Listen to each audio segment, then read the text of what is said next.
A few weeks ago, I unknowingly signed up for a full-scale adventure in bed adhesion, nozzle carnage, and filament-induced emotional damage. Now, spoiler alert, I did manage to fix it, so hopefully this video will help you avoid my mistakes. This project all started because I bumped into Jonathan, owner of Multiboard at Formnext 25. We had a coffee, had a great conversation, and I came home brimming with ideas about improving my workshop, which, as you can see, needs it. In hindsight, I was overconfident. The best material to print multiboard is PETG, and while I am a noob at FDM printing, I have printed with PETG successfully in the past. This is going to be easy, I said to myself. I loaded on an older spool of yellow PETG that I had in my hitherto reliable Creality K1C, dropped a few connector parts onto the build plate, hit print, and walked away with confidence. And 5 minutes later, while sat at my desk watching the camera, the part detached from a plate like it was actively trying to flee from a crime scene. And so began the great PETG crisis. And listen, like I say, I'm a bit of a noob when it comes to 3D printing. I make stupid mistakes all the time. It's basically how I learn, them's the breaks. Up to this point, the K1C has been absolutely bulletproof. So when the failure happened, I was undeterred and I set about trying to fix it. Hotter nozzles, cranking it up to 250 from 230 degrees. Heated up the bed a little bit more, turning it up to 80 degrees from 70 degrees. I even adjusted the Z offset to see if that would work. I used a glue stick, and not. Cleaning and re-cleaning the plate. And generally spent the week Googling potential solutions. It was infuriating. It didn't matter. Nothing I did could make this PETG stick. I suspected moisture was the issue, so I dried the filament. 24 hours. Fail. 48 hours. Fail. Still no adhesion. At this point, I was angry. FDM printing is stupid anyway, so I had a sandwich, and I carried on. It was time to bring in reinforcements. The Anycubic Cobra 3 V2 has been absolutely flawless for me, and while an open printer in a cold, humid garage is not ideal for PETG, I was desperate. So I loaded the filament into the ACE unit, but the adhesion issues still continued. As well as that, suddenly the printer began clogging, snagging on every single layer. So taking a deep breath, I removed the ACE unit and switched to a single filament mode. Nothing worked. It still wouldn't stick to the bloody plate. So I asked for help from Anycubic support. They were really great, but they asked me one question which really made me pause. Are you using a brim? You know, the print setting that helps your print stick to a plate? i.e. the whole problem I've been having all this time? Yeah, that. So I did what anyone would do here. I lied to the support team, said I was definitely using brims, and silently cursed my own stupidity. Then I added a 5mm brim to my parts, and it failed. Fuck this, fuck this, fuck this, fuck this. Calm down, James. You're a grown-up. I added more brim, 10mm this time, to all the outer edges, and resliced. Hallelujah! Success. 2 full build plates of connectors, printed beautifully. Hope restored. I updated all my printer settings, set both printers running, and started planning my next steps. Everything was looking great. For about 3 hours, what I found was a horror story. The PETG, having unstuck at some unspecified moment in the build process, had melted itself around the nozzle, welded itself to the hot ends of both printers, and completely jammed up the print heads. This wasn't just a blob of doom, this was a PETG sarcophagus. It had also cooled into a solid block too. Eventually I managed to extract both hot ends. One survived, the other did not. The Creality hot end was terminal. At some point while I was heating and pulling things with pliers, the wires on the hot end became detached and yeah, never mind. I should have also mentioned that during all of this chaos, I'm also running tests with Alpha, a new filament I'm trying out from ColourFab. It's a sustainable filament that's absolutely fantastic but has some quirks, including being extremely prone to warping. Their customer support, who have been amazing by the way, recommended a product I've never tried, 3D Lac.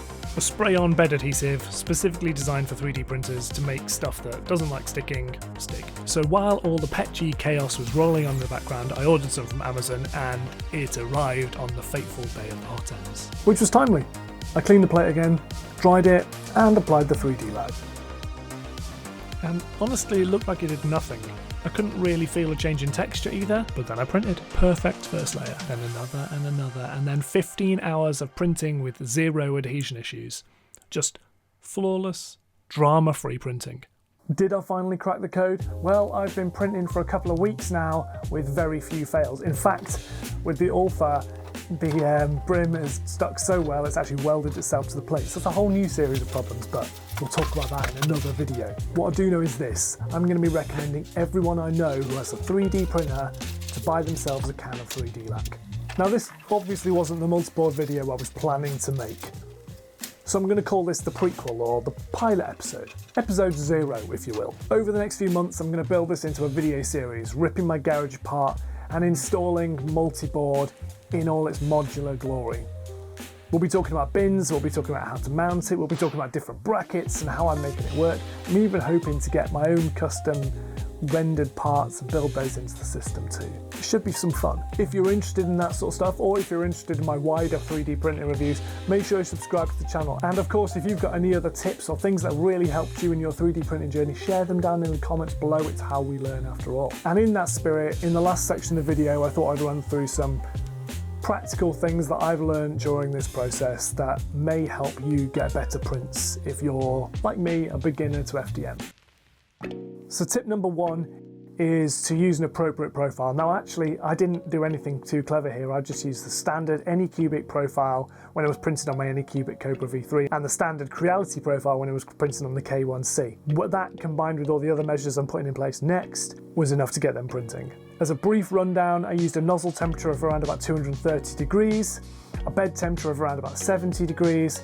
I removed the cooling fans for the first 5 layers and had the cooling fans set at about 30 to 40%, and I had the print speeds for the first few layers printing at 20 millimeters a second, and then for subsequent layers after that printing at between 45 millimeters to 130 millimeters per second. But you may also need to mess around with those depending on the different types of material you're actually printing with.